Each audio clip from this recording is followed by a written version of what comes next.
Welcome back to Capitol Tonight. Another candidate conversation today with the Democratic nominee for U.S. Senate, David Alameel, and we're glad to have you here on the show. Thank you, thank you. I know that you're up against U.S. Senator John Cornyn, the Republican, the minority whip in the Senate, powerful position in Congress. I think even in the past you may have donated money to a previous campaign of his. Why run? You know, that was 10 years ago or more when I used to work for nonprofit organizations and causes like immigration, healthcare, and foreign policy. I was the chairman of the American Lebanese League, and I dealt with both parties. But today, the Republican Party is a whole different animal. They're not people that you think you can work with anymore. Today, I decided that our country is in trouble. Our economy is in ruins. They keep telling you how it's getting better. It's not. We're on the verge of another economic crisis. We won't see it when it comes, but our jobs have been all outsourced overseas. Most of the wealth have been offshore, tax-free to safe havens.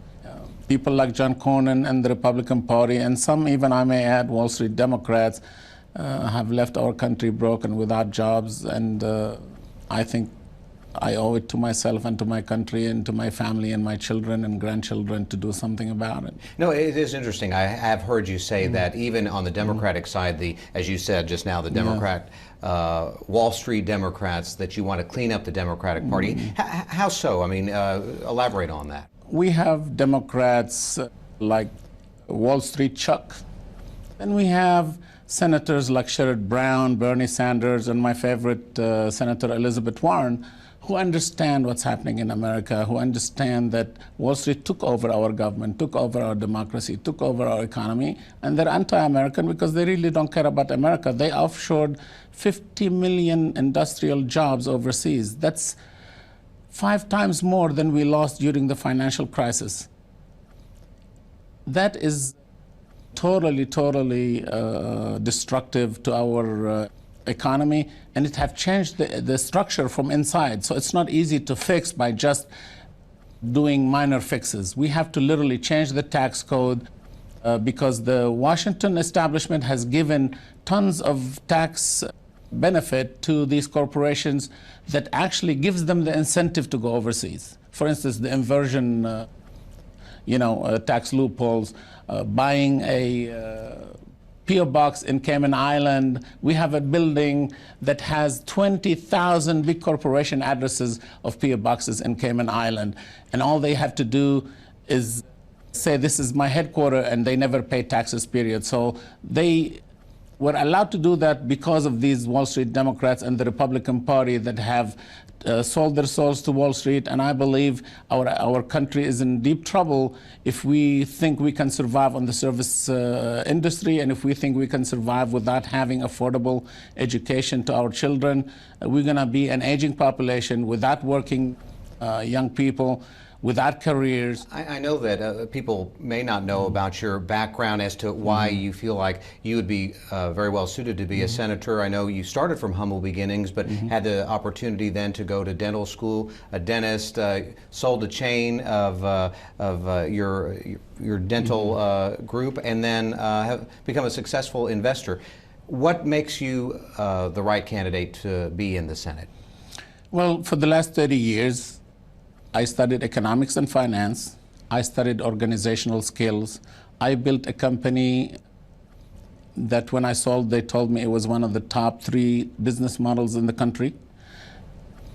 When you are able to trade international currencies and have to watch all central banks, have to watch every country what their fiscal policy is, how do crisis in every country affect the flow of capital, the price of oil and things like this, how does domestic policy of every country, including ours in DC, how does it affect our wealth and our jobs? Having done all that, having been also in Washington for the last 30 years fighting for the persecution of Christians in the Middle East, fighting for Israel, fighting for health care and immigration, I have done it already. I just didn't have an office. And I feel that my opponent not only has never had a job for the last 30 years, but all he does is collect money from Wall Street, and I'm not saying he's the only one, but I'm saying he's a good first step for me to get rid of. in my fight to clean up the Democratic Party, and so we can fight the Republican Party. Republican Party will tell you that's who we are. We represent Wall Street. Democrats supposed to represent the working family. So when they sell their soil to Washington, to me that's a betrayal. And I've been there. I know what it is that makes the global economy go, and I know how to fix it. We just have a minute left, but I want to at least get one other. You touched on a lot of issues, but I know immigration reform you mentioned is that, and you're passionate about that from what I understand.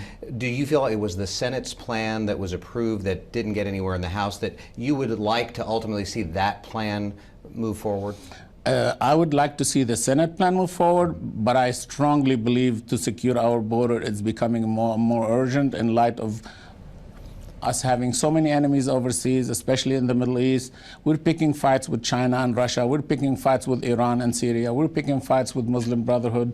We're picking fights with ISIL. And we need both to secure our border and get rid of the cartel also on our border, give peace and tranquility to our border communities. But we have got to have immigration reform. We have to take care of the people who have been here 20, 30 years. They need either a permanent status or a path to citizenship, so they stop hiding in the shadows. I will fight very hard to give them that. David Alameel is the Democratic nominee for U.S. Senate. Dr. Alameel, thanks very much for being with us. Thank you. We appreciate it. I appreciate it. Absolutely.